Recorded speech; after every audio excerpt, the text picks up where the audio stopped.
Hello my dear टेंथीज। तो कैसे हैं आप लोग? आई नो और ज्यादा एंजाइटी बढ़ गई होगी। अरे डोंट वरी, परसों एग्जाम है, कोई टेंशन वाली बात नहीं है। अगर इतना प्रेशर लेंगे ना तो एग्जाम डेफिनेटली खराब होगा। तो इसी के लिए आज मैं आपके लिए एक सेक्शन लेकर आया हूं जो है सेक्शन बी, जिसमें हम कवर करेंगे अपना ग्रामर पोर्शन, राइटिंग पोर्शन, जो कि आता है हमारा किस पर बेस्ड, जो कि आता है हमारा लेटर और एनालिटिकल पैराग्राफ पर बेस्ड, राइट। तो आज के सेक्शन में हम कवर करने वाले हैं लेटर और एनालिटिकल पैराग्राफ। इसको हम कवर करेंगे कुछ टिप्स एंड ट्रिक्स के साथ और देखेंगे कि कैसे हमको इसको सॉल्व करना है, कैसे हम इसकी फ्रेमिंग कर सकते हैं, क्या क्या लाइंस जो हैं वो हम ऐड कर सकते हैं अपने लेटर्स में, ताकि हमारा लेटर थोड़ा सा इफेक्टिव दिखे, इंप्रेसिव दिखे और टीचर हमें पूरे में से पूरे मार्क्स दें, राइट। तो सबसे पहले हम कवर करते हैं अपना लेटर का पोर्शन, राइट। तो लेटर का पोर्शन कवर करने से पहले बेटा सबसे पहले तो एक चीज समझो। क्या समझो कि भाई लेटर का पोर्शन जो है वो उसमें क्या लिखा आता है, उसमें एक वर्ड लिखा आता है क्रिएटिविटी, राइट। आहा, बहुत इंपॉर्टेंट है। टीचर यही तो चाहता है कि बच्चा कितना क्रिएटिव है सेंटेंस फ्रेमिंग में, वो कैसी वोकैब यूज कर रहा है, कितना एक्सप्रेसिव है अपने लेटर में। ये चेक करने के लिए ही हमें हमारा ये ग्रामर का पोर्शन, जिसको हम राइटिंग पोर्शन भी कहते हैं, वो दिया गया है, ठीक है। अब इसमें सबसे इंपॉर्टेंट बात क्या है बेटा? सबसे इंपॉर्टेंट बात है कि आपको इसमें क्रिएटिव रहना है। You have to be creative, ध्यान रखना, बहुत इंपॉर्टेंट चीज है, ठीक है। अब क्या होता है कि सर लेटर इतने सारे पढ़ लिए लेकिन फिर भी मैं नहीं लिख पाता। भाई आज मैं आपको इस लेटर के थ्रू एक चीज बहुत इंपॉर्टेंट समझाने आया हूं। लास्ट मिनट रिवीजन है तो इस चीज को बड़ा ध्यान रखिएगा। कैसे? देखिए, जब लेटर लिखते हैं तो लेटर का एक फॉर्मेट होता है। क्या होता है? लेटर का एक फॉर्मेट होता है, ठीक है। उस फॉर्मेट को हमें किस तरीके से लिखना है, क्या क्या चीजें रखनी है, उसके बारे में पहले बात कर लेते हैं लेटर के एग्जाम्पल पे जाने से पहले। देखिए लेटर का क्या क्या है कि लेटर का जो मार्क्स का सेग्रीगेशन है वो क्या है कि फॉर्मेट का आपको 1 मार्क मिलेगा, ठीक है बेटा। उसके बाद आपको ऑर्गेनाइजेशन का 1 मार्क मिलेगा। अभी एक एक चीज करके बताते हैं कि ऑर्गेनाइजेशन क्या है, फॉर्मेट क्या है। और आपको बॉडी यानी कि आपके कंटेंट का आपको 3 मार्क्स मिलेंगे। तो इस तरीके से टोटल 5 मार्क कवर करते हैं, किसमें? आपके लेटर में। बात समझ में आ गई? तो सबसे पहले तो फॉर्मेट समझो कि फॉर्मेट क्या है। भाई फॉर्मेट क्या है? वो ऊपर से लेकर नीचे तक जो हम बड़ी लाइनों को ध्यान से रखते हैं कि सर मैं एड्रेस कहां लिखूं, सर मैं सेंटर एड्रेस कहां लिखूं, डेट किस तरीके से लिखूं, वो सब हमारा फॉर्मेट में आता है। बात समझ में आ गई? उसके बाद ऑर्गेनाइजेशन में क्या है कि आपने लेटर में बॉडी के कंटेंट को प्रॉपरली फ्रेम किया है, यानी कि आप कितने ऑर्गेनाइज्ड हैं, आप अपनी बात से कहां नहीं भटके हैं, वो चेक किया जाता है। उसके बाद आप कंटेंट यानी कि आप कितने एक्सप्रेसिव हैं, बात को रखने में आप कितने ज्यादा अच्छे रहे हैं, वो चेक किया जाता है। बात समझ में आ गई? अब कहोगे कि सर ये इंग्लिश में ही तो सबसे ज्यादा दिक्कत होती है कि ये सारी चीजें नहीं हो पाती। अरे एक बात ध्यान रखो, मेरी आज ये क्लास करने के बाद 3 नंबर तो पक्के हैं, उसके भी पक्के हैं जिसे कुछ नहीं आता। मेरे भाई आज तो 3 नंबर तो यहां से लेके ही जाएगा, और जिसने लेटर पहले से पढ़ रखे हैं वो 5 के 5 लेके जाएंगे। बस वीडियो के साथ बने रहिए। आइए देखिए कैसे। पहले फॉर्मेट चेक करते हैं कि फॉर्मेट क्या है। सर देखो, फॉर्मेट समझने के लिए बहुत इंपॉर्टेंट चीज है, वेट करिएगा 1 मिनट, ठीक है बेटा।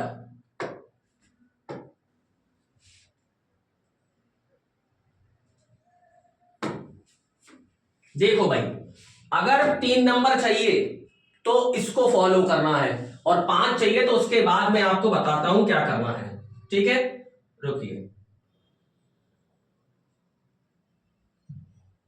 चलिए तो पहले फॉर्मेट ऑफ लेटर देखिए, ठीक है। वीडियो को ज्यादा लंबा नहीं रखेंगे, मुझे मालूम है आप लोग स्क्रीन टाइम बहुत दे रहे हैं, बिल्कुल भी स्क्रीन टाइम मत दीजिए। वीडियो को देखिए, उसके बाद अपने नोट्स बनाइए और तुरंत तैयारी शुरू कर दीजिए। समझ आ रहा है बेटा? हाई टाइम है, अभी नहीं पढ़े तो फिर कभी नहीं कर पाओगे, ध्यान रखना। और 10th को तो बड़ा इजीली समझते हैं कि अरे सर 10th निकल जाएगी, यही नहीं निकलती है, 12वीं तब भी निकल जाती है। समझ में आया? देखो कैसे करते हैं। देखो मैं पहले आपको समझा रहा हूं फॉर्मेट, उसके बाद एक्सप्लेन करूंगा कि प्रॉपर होता कहते हैं। तो पहले आता है सेंडर एड्रेस, अभी बात करेंगे। उसके बाद एक लाइन छोड़नी है बेटा बहुत ध्यान से, जो बच्चे नहीं छोड़ते हैं, ठीक है। और बहुत बड़ी मिस्टेक क्या करते हैं डेट लिखने में, कैसे लिखते हैं कि 10/2/2025। अरे भाई क्या है ये, क्या कर रहे हो, ये नहीं करना है, यही तो बात है, इसके भी नंबर नहीं मिलते। इसीलिए आप लोगों को डेट कैसे लिखनी है, लाइन छोड़ी, डेट कैसे लिखनी होती है, यहां बड़े प्यार से बड़ी सभ्यता के साथ लिखनी होती है। 10th February, कॉमा लगाया 20XX, no need to write the year, कोई जरूरत नहीं है भाई ईयर लिखने की, ऐसे लिखी जाती है, ठीक है। उसके बाद फिर एक लाइन छोड़ी, उसके बाद क्या लिखा, उसके बाद लिखा रिसीवर एड्रेस। अब रिसीवर एड्रेस बड़े ध्यान से समझना, कोई बच्चा 2 लिख देगा, कोई बच्चा डायरेक्ट केवल लिख देगा कि भाई मुझे क्या लिखना है कि भाई म्युनिसिपल कॉर्पोरेशन को लिखने के लिए आया तो मेयर को लिखना है, तो मैं सीधा लिख दूंगा मेयर। अरे नहीं भाई, इज्जत दो। इज्जत कैसे दी जाती है, अगर किसी डेजिग्नेशन को लिखना है तो उससे पहले हमेशा दा लगाया जाता है, ध्यान रखना, बहुत इंपॉर्टेंट है। तो यहां मैंने लगाया दा, ठीक है। उसके बाद मैंने क्या लिखा यहां पर, यहां लगाया मैंने दा, ठीक है। उसके बाद लिखा मैंने दा मेयर, क्या लिखा, दा मेयर, ठीक है। एक डेजिग्नेशन ले ली, उसके बाद वो जहां के भी हैं म्युनिसिपल कॉर्पोरेशन फलाना ढिमकाना जो एड्रेस है वो अभी मैं सारी बात करूंगा, वो लिखा, ठीक है। उसके बाद फिर एक लाइन छोड़ी, ठीक है। उसके बाद आपने क्या लिखा, उसके बाद आपने लिखा सैल्यूटेशन, ठीक है। अब सर ये सैल्यूटेशन क्या होता है, अरे सैल्यूटेशन कुछ नहीं होता है भाई, ये लिखा सर, ये लिखा मैडम, बस ये लिखना होता है, ठीक है। उसके बाद फिर एक लाइन छोड़ी, ठीक है। अब कहेंगे सर सैल्यूटेशन पहले बता दिया, सब्जेक्ट बाद में बता रहे हैं, या सब्जेक्ट पहले बता दिया, सैल्यूटेशन बाद में बता रहे हैं, तो ये क्या है, ये बड़ी कॉन्ट्राडिक्टरी वाली बात है। आप सैल्यूटेशन पहले ले लें, सब्जेक्ट बाद में ले लें, या सब्जेक्ट पहले ले लें, सैल्यूटेशन बाद में ले लें, दोनों में ही मार्क्स मिलेंगे बेटा। नई चीज नहीं बता रहा हूं, शायद टीचर ने बताई होगी तो आप लोग समझ लोगे अरे गलत पढ़ा रहे, गलत नहीं पढ़ा रहे, बिल्कुल सही पढ़ा रहे, ठीक है। कुछ नई चीजें हैं जो नहीं मिली, ठीक है। तो सैल्यूटेशन ले लिया, उसके बाद सब्जेक्ट ले लिया, ठीक है, पूरा नाम पूरा लिख के सब्जेक्ट। अब क्या कर सकते हैं, ये रिप्लेस हो जाएगा यहां से, ये हो जाएगा यहां से, दोनों ही तरीके हैं, ठीक है। अभी बात करेंगे। उसके बाद एक लाइन छोड़कर आपको आपकी बॉडी का कंटेंट स्टार्ट करना है, बॉडी लिखनी है, और बॉडी के बाद जब बॉडी खत्म हो जाए तब आपको कॉम्प्लीमेंट्री क्लोजर लिखना है। अब ये कॉम्प्लीमेंट्री क्लोजर क्या होता है सर, अरे कुछ नहीं होता है कॉम्प्लीमेंट्री क्लोजर बेटा, ये लिखा है ना, योर्स सिंसियरली, योर्स ट्रूली, ये आपका क्या है, ये आपका कॉम्प्लीमेंट्री क्लोजर है। इसको अगर आपने फॉलो कर लिया तो 1 नंबर तो यहां पक्का हो गया। बात समझ में आई, कहां पक्का हो गया, इस पूरे पैटर्न को अगर आपने फॉलो कर लिया तो 1 नंबर तो यहां पक्का है, ठीक है। क्या कि सेंडर एड्रेस, डेट इस तरीके से, डेजिग्नेशन के साथ दा, सैल्यूटेशन ले लीजिए या सब्जेक्ट ले लीजिए, या सब्जेक्ट ले लीजिए या सैल्यूटेशन ले लीजिए। उसके बाद बॉडी लिखनी है, एंड में कॉम्प्लीमेंट्री क्लोजर लगाना, 1 नंबर मिलेगा आपको, ठीक है। चलिए अब दूसरे नंबर की बात करते हैं, ठीक है। अब दूसरे नंबर की बात करते हैं, दूसरा नंबर क्या कह रहा है। अब दूसरा नंबर कहता है भाई साहब किसका, दूसरा नंबर कहता है आपकी सब्जेक्ट का, कि सब्जेक्ट कैसे लिखूं। बहुत बच्चे इसमें गड़बड़ करते हैं, आज मैं इसका रामबाण दे रहा हूं, ध्यान सुनना। सब्जेक्ट में अगर आपको कोई चीज नहीं आ रही है तो टीचर को इंप्रेस करने के लिए मालूम है क्या यूज करो, टीचर को इंप्रेस करने के लिए यूज करो एक वर्ड रिगार्डिंग। क्या यूज करो, रिगार्डिंग। उसके बाद अपनी लाइन कहां से उठाओ, अपनी लाइन उठा के चेप दो अपने क्वेश्चन में से ही, 1 नंबर पक्का होता है अगर आपने इस तरीके से इसको लिख दिया। समझ आ रहा है, तो ये वर्ड बड़ा इंपॉर्टेंट होता है बेटा। आप बड़े बड़े लेटर्स देखोगे ना, इवन सीबीएसई भी अपने लेटर भेजता है तो उसमें रिगार्डिंग लिखकर भेजता है। अरे उन्हें मालूम है ना वो के हमके इंप्रेसिव बनना है, ठीक है। तो आप भी इस तरीके से क्या बन सकते हो, आप भी इस तरीके से इंप्रेसिव बन सकते हो, और रिगार्डिंग लिखने के बाद अपनी लाइन को सीधा उठाओ कहां से, क्वेश्चन से। अभी अप्लाई करेंगे। अब आओ किस पे, अब आओ बहुत इंपॉर्टेंटली बॉडी पे भाई साहब। क्या बॉडी क्या है सर, यही तो दिक्कत है। अरे मैं दिखा रहा हूं ना, देखो पहले लिखना है बॉडी में इंट्रोडक्शन। क्या लिखना है, इंट्रोडक्शन। कैसे लिखेंगे बताएंगे अभी। दूसरा क्या लिखना होता है, दूसरा लिखना होता है रेज योर इशू, यानी कि अपनी समस्या को पहले रेस करो लेटर में। कि तुम्हें समस्या एग्जैक्टली है क्या, उसको इलैबोरेट करो। ठीक है, अब समस्या से होने वाले क्या, समस्या से होने वाले कॉन्सिक्वेंसेस यानी कि प्रॉब्लम्स ड्यू टू इशू। ठीक है, यानी कि किससे, जो प्रॉब्लम्स किससे हो रही हैं, इस इशू से हो रही हैं आपको। ठीक है, उसके बाद लिखो एंटीसिपेशन। एंटीसिपेशन, बच्चे सुन गए, अरे ये क्या लिख दिया, अरे एंटीसिपेशन का मतलब क्या होता है कि आप किसी चीज की क्या कर रहे हो, आशा कर रहे हो। तो लास्ट में एंटीसिपेशन लिखा, उसके बाद क्या करते हैं, उसके बाद आपने अभी सुना है कि कॉम्प्लीमेंट्री क्लोजर लिख देते हैं और बात खत्म। अब हम बात करेंगे किन पे, अब हम बात करेंगे इन 4 पे। ठीक है, एक एग्जाम्पल दिखाऊंगा, उसके थ्रू दिखाऊंगा कि कैसे इंट्रोडक्शन लिखा, कैसे उन्होंने इशू रेस किया, कैसे उन्होंने प्रॉब्लम्स बताई और कैसे उन्होंने लास्ट में एंटीसिपेट किया। समझ में आया? चलिए टाइम वेस्ट नहीं करते हैं, नेक्स्ट पे मिलते हैं, सीधा किस पे, अपने लेटर पे। आइए, समझ आ गया? चलिए, दिखाई दे रहा है बेटा, बहुत इंपॉर्टेंटली समझिए। एक लेटर तैयार किया है आप लोगों के लिए, क्या है कि यू आर राहुल। कौन है आप?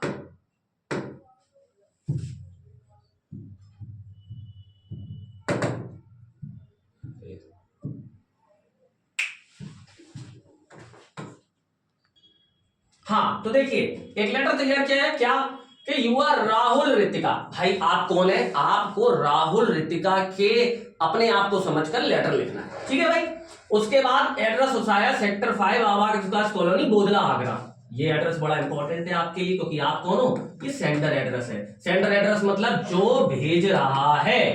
ठीक है, चलो अब प्रॉब्लम क्या है समझो। A local park has been made a garbage dumping site by the people and municipality. This is causing inconvenience to the children and elderly people. Write a letter to the mayor complaining him about the situation. Not more than 150 to not more than 200 to 120 words, इससे ज्यादा नहीं लिखना होता। अरे यार इतनी tension लेनी नहीं है यार, इस पे अगर टेंशन लोगे ना, कई बच्चे मुझे कहते हैं सर एक्सीडिंग कर गए तो क्या होगा। अरे तुम पहले अपना कंटेंट पे ध्यान दो, एक्सीडिंग को जाने दो। समझ में आ रहा है? बिल्कुल जाने दो। ठीक है, पहले कंटेंट तो लिख ले मेरे भाई, कंटेंट लिख ध्यान से।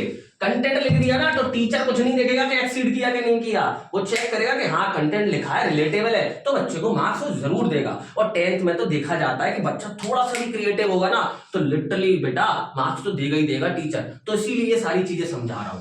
ठीक है, तो यहां समझ में आ गया कि सेंटर एड्रेस यहां से उठाया मैंने। ठीक है, उसके बाद क्या प्रॉब्लम है कि भाई गार्बेज डंपिंग साइट बना दिया, इनका एक पार्क है बेटा। ठीक है, अपने घर का समझ ले। ठीक है, अपने घर का पार्क समझ ले, तेरे घर के पार्क के सामने क्या कर दिया, कूड़ा डाल रहे हैं लोग, जहां पर तू खेलने जाता है और तेरे जितने भी एल्डर हैं वो सब खेलने जाते हैं। अब तू इसको क्या कर, कुछ मत कर, लिखने से पहले ये चला। करते क्या है कि पेन लिया, लाओ पेन दे दो, अभी लिख दूंगा, अभी 2 मिनट में लिख दूंगा। ये तो गड़बड़ कर रहा है मेरे भाई। नहीं, पता है ना क्रिएटिविटी है, तो क्रिएटिविटी एकदम से लिख देगा नहीं ना, सोच के लिखेगा। तो क्रिएटिविटी को करने से पहले थोड़ा ये दिमाग चला। तेरा ये लेसन तैयार करने से पहले मैं भी 1 घंटे बैठ के आया हूं, समझ में आया?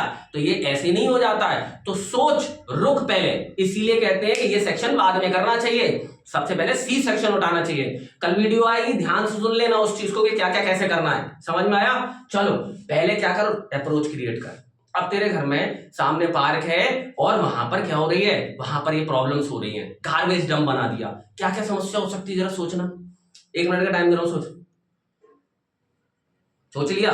हाँ, क्या कि सर बदबू बहुत आ रही है। हाँ सही तो है, बदबू आ रही है सर। अब इस बदबू की वजह से हो सकता है कि बच्चे को बीमारी हो जाए। हाँ ये भी सही है। ठीक है, और बताओ और क्या हो सकता है? हाँ, इसकी वजह से क्या हो रहा है कि जो एल्डरली लोग थे जो शाम को वॉक करने के लिए जाते थे उनको हेल्थ इश्यूज हो रहे हैं। हाँ हो सकता है भाई कि भाई एल्डर्स जो है वो बाहर शाम को जाते हैं, अब तो उनके पास कोई खेलने की जगह ही नहीं बची, कहीं घूमने की जगह नहीं बची, बच्चों के लिए कुछ करने के लिए नहीं बचा। ये सोच लिया ना, बस से कुछ नहीं करना मेरे भाई, 2 चीज सोचनी है तुझे यार, कुछ नहीं करना, केवल 2 चीज ध्यान में रख बेटा और सारी चीजें छोड़ दे। समझ में आ रहा है? केवल 2 चीज। कौन कौन सी सोचेंगे? एक तो एपिडेमिक फैल सकता है, वर्ड में दे रहा हूं ना, एक तो एपिडेमिक फैल सकता है, दूसरा फाउल स्मेल आती है जो अनबियरेबल होती है। बात समझ में आ गई? अब देख ले कैसे करना है इसको, बड़ा ध्यान से समझियो बेटा। है ना, क्योंकि अगर ये नहीं समझा ना तो सब कुछ खराब हो जाएगा। और लिखने से पहले अपने दिमाग में जो मैं बता रहा हूं वो क्रिएटिविटी यहां करना, उसके बाद पेन चलाना। समझ आ रहा है? चलो, इसीलिए बच्चों के 5 में से 5 नहीं आ रहे लेटर में, क्योंकि सोचते ही नहीं, सीधा लिखना शुरू कर देते। अरे सोचता हूं सही, पहले कुछ नहीं करना, इंट्रोडक्शन में तैयार कराऊंगा, एंटिसिपेशन में दूंगा। अभी करना क्या है तुमको बेटा सिर्फ 2 चीज करनी है। एक तो प्रॉब्लम को रेज कैसे करना है, और प्रॉब्लम से होने वाली जो प्रॉब्लम्स, इश्यू से होने वाली जो प्रॉब्लम्स है वो कैसे लिखनी है। 2 चीज पे तो काम कर लोगे मेरे भाई। अभी दे रहा हूं कैसे, देखो क्या बताया था कि यहां पर पहले एड्रेस लिखते हैं। लिख दिया एड्रेस मैंने भाई, ठीक है, एड्रेस लिख दिया। क्या लिखा? सेक्टर 5 आवास विकास कॉलोनी बोधला आगरा। कोई ये नहीं लगानी कि सर ये नहीं लगाई, ये नहीं लगाई, ये नहीं लगाई। अरे ये नहीं लगानी है भाई, बिल्कुल छोड़ दे इसको। ये मेरा एरर नहीं है, कंप्यूटर का एरर है यार, ठीक है, मेरा एरर नहीं है, ठीक है। तो ये लगाना है, ये लगाना, ये लगाना। 3 लाइन से ज्यादा नहीं जाएगा एड्रेस, ध्यान रखना। और हो सके तो कोशिश करना 2 में ही खत्म करने की, ठीक है। फिर देख मैंने लाइन छोड़ी मेरे भाई, लाइन छोड़ी मैंने, ठीक है। उसके बाद देख मैंने कैसे लिखा, 10 फरवरी 20XX। समझ में आ गया? यही फॉलो करना है मेरे बेटा, ठीक है। फिर मैंने लाइन छोड़ी, देख बेटा, ठीक है। उसके बाद मैंने क्या लिखा, द मेयर। कहां का मेयर है? अब आगरा है तो आगरा का ही मेयर होगा। उठाया आगरा म्युनिसिपल कॉर्पोरेशन आगरा। बड़ा इंपॉर्टेंट क्वेश्चन उठा के लेके आया हूं। इसके बाद एक और इंपॉर्टेंट क्वेश्चन है जो हो सकता है बोर्ड में आ जाए, और आ जाए ना तो बेटा आकर मुझे थैंक यू जरूर बोलियो वीडियो में 15 तारीख की दोपहर में, ठीक है। सुन, ठीक है, the mayor municipal corporation Agra, 3 line में लिखा, इससे ज्यादा नहीं लिखना, ठीक है। फिर लाइन छोड़ी मैंने, फिर देख मैंने सैल्यूटेशन लिखा बेटा। कैसे लिखा? सर लगाया, स्लैश लगाया और मैडम लिखा। बात समझ में आ गई? अब नेक्स्ट पे आ, क्या सब्जेक्ट लिखा। अभी मैंने क्या समझाया था कि कुछ ना समझ में आए तो रिगार्डिंग लिख देना, और अगर वहां से समझ में आ रहा है तो वहां से उठाना। क्या लिखा देख, inconvenience due to garbage dumping in our park. ऊपर क्या हो रहा है, क्या लिखा था, देखो, इनकन्वीनियंस। उठाया, कहां लगाया मैंने, ये देख क्या लगाया, ठीक है। अब ड्यू टू तो लगा सकता है ना, या अकर लगा सकता है, या हैपनिंग लगा सकता है, कुछ भी लगा सकता है। फिर कहां से उठाया, गार्बेज डंप। ये उठाया, किसकी बात हो रही है, पार्क की बात हो रही है।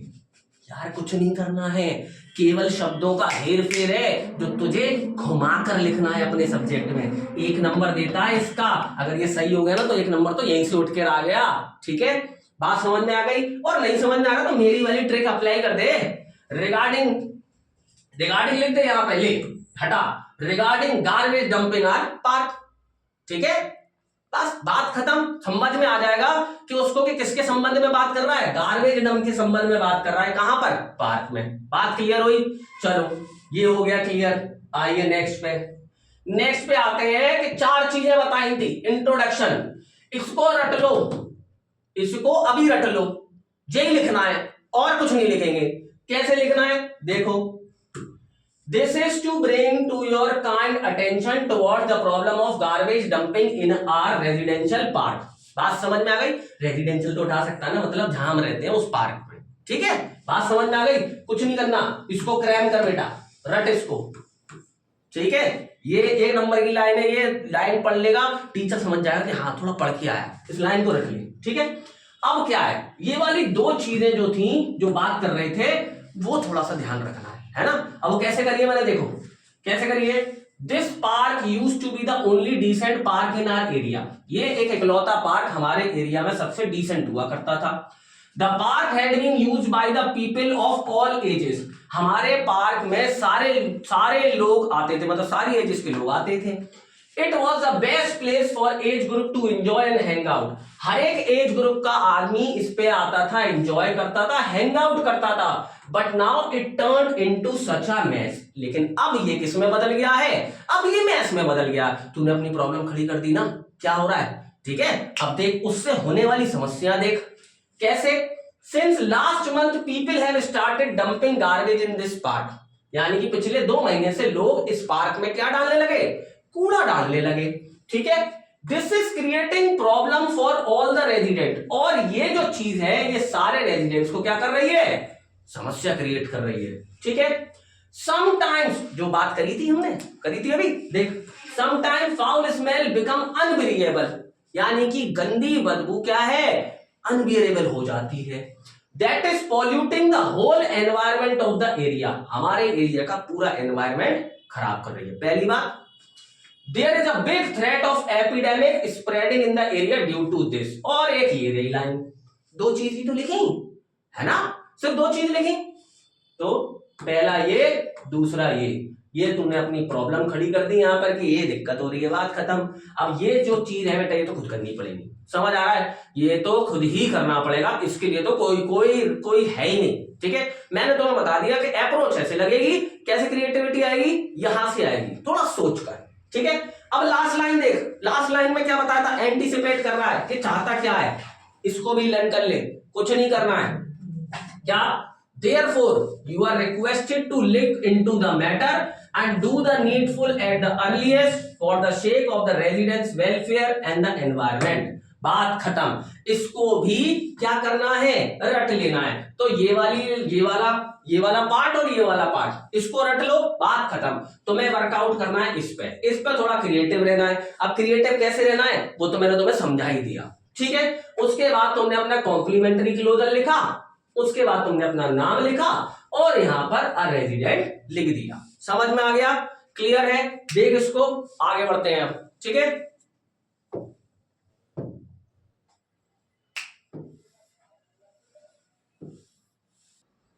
हाँ जी, अब समझो दूसरा टाइप। यार ये पता नहीं क्या हो गया, ये क्वेश्चन जो है थोड़ा सा मैंने मैनिपुलेट किया है और मुझे पता नहीं क्यों ऐसा लग रहा है कि यार ऐसे ही कुछ क्वेश्चन आने वाला है हमारे एग्जाम में परसों। अब यार मेरा इंट्यूशन सही है कि नहीं सही है वो तो आप ही बता पाएंगे, पर पता नहीं क्यों बहुत ज्यादा इंट्यूशन आ रहे हैं कि इस तरीके का एक क्वेश्चन आएगा। तो इसीलिए ये क्वेश्चन मैंने आप लोगों के लिए बनाया है और इसको एक मिनट में चेक करते हैं कि है क्या, सर ने ऐसा क्या कर दिया। देखो भाई क्या है, पढ़ नहीं रहा, बस समझा रहा हूं। देखो आईटी प्रोफेशनल हो तुम, ठीक है, you want to raise awareness, तुम्हें एक अवेयरनेस रेज करनी है, किस पे, इंसिडेंट ऑफ साइबर क्राइम्स पे और डिजिटल अरेस्ट पे। बेटा बड़ा हो रहा है ये आजकल, समझ में आ रहा है। और बोर्ड की एक खास बात है, कुछ होने वाली चीजों को उठाते हैं तो बड़ा ध्यान रखना। तो ये डिजिटल अरेस्ट उठा लिया मैंने, ठीक है। उसके बाद देख क्या करना है, एडिटर को लेटर लिखना है कि हाईलाइट करना है इस चीज को, इस इशू को, और सजेशन देने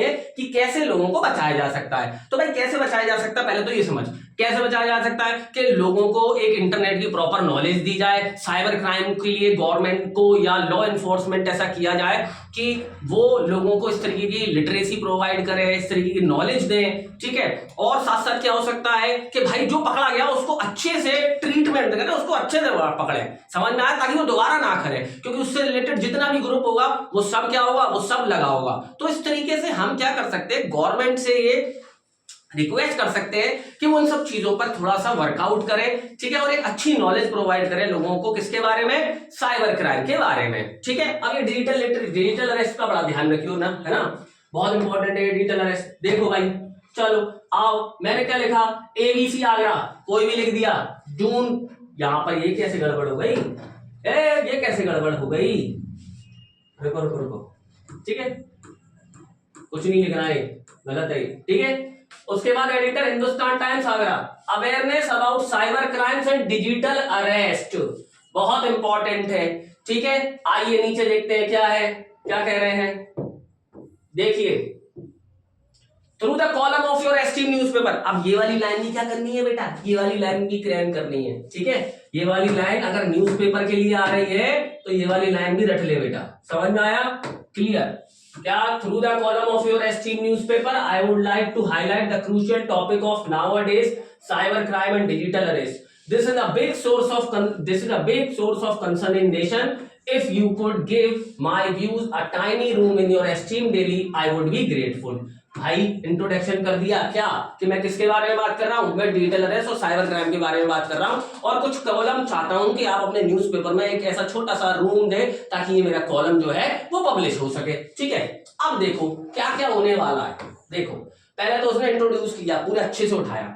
Cyber crime has become a major menace to the digital society and the victims are none other than ourselves. The internet is the sole source of information in today's world. Everything is digital nowadays. From the work from home or attending course and seminar online etc. सब कुछ internet पे ही हो रहा है, बता रहा है, कह रहा है this online form however has also provided a new opportunity for hackers. अब हैकर्स जो है उनके लिए क्या है, ये जितने भी सारे चीजें हो रही हैं उसके थ्रू ये क्या कर लेते हैं, उसके थ्रू हैक कर लेते हैं, ठीक है। दे आर लर्किंग, लर्किंग मतलब वो छुपे हुए, एट एवरी कॉर्नर, हर कॉर्नर पे छुपे हुए हैं, waiting to pounce on someone's email और बैंक अकाउंट। साथ साथ simultaneously digital arrest has now gotten out of hand. Digital arrest जो है वो हाथ से निकल गया है भाई, किसके, लोगों के, इतना ज्यादा बढ़ गया है। ऑन रेगुलर बेसिस, ये लाइन बहुत इंपॉर्टेंट है बेटा, देख, non regular basis we are hearing the news of someone gets digital arrest, even in one case a woman lost her life due to this threat। पढ़ा है ना कि digital arrest के थ्रू डेथ भी हो रही है, और वो हमारे शहर में ही हुई है, ठीक है। चलिए, तो वो लाइन मैंने यहां पर ऐड कर दी। We urgently want standard cyber regulation and public knowledge of the numerous sort of cyber crime and digital arrest, ठीक है। नेक्स्ट आओ, अब क्या लिखा कि भाई there are several option for, वो देने थे ना सजेशन देने, तो अब वो सजेशन दे रहा है। क्या सजेशन दे रहा है, there are several option for keeping our sensitive information private on the internet including tailored privacy setting and encryption. ये बताया है, कोई दिक्कत नहीं, तुम यहां से समझो ना, तुम यहां से वर्ड उठा लेना, तो मैं तुम्हें लिख कर दे रहा हूं ना, टेंशन लेने वाली बात ही नहीं है।